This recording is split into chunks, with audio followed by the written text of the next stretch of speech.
1952, Stockholm 1958, Rome 1960, Londres 1948, Amsterdam 1928, Berlin 1936, Tokyo, Tel Aviv, Heidelberg, Toronto, Atlanta.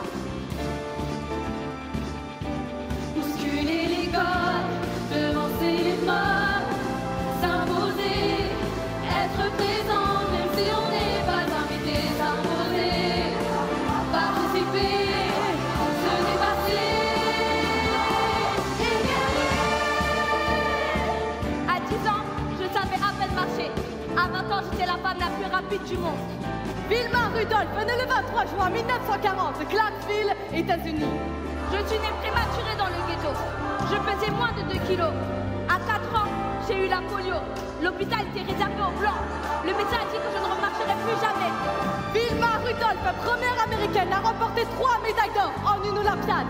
100 mètres, 200 mètres et 4 fois 100 mètres.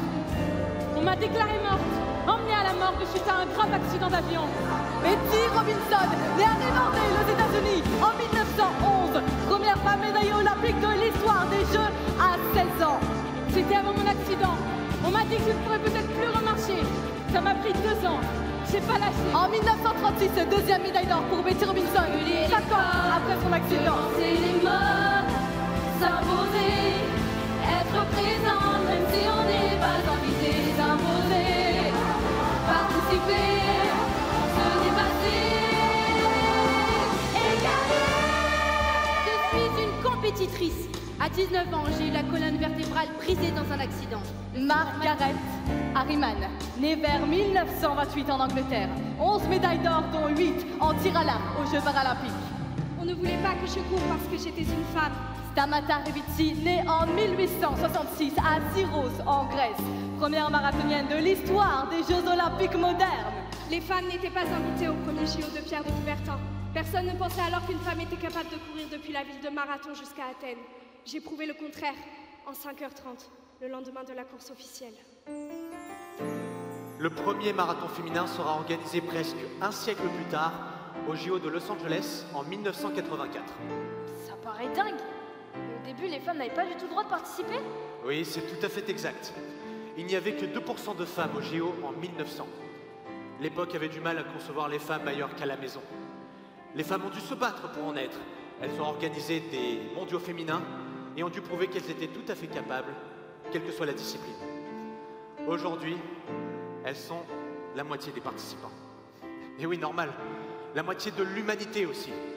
Bousculer les codes, devancer les modes, s'imposer, être présent même si on n'est pas invité, s'imposer, participer, se dépasser et gagner.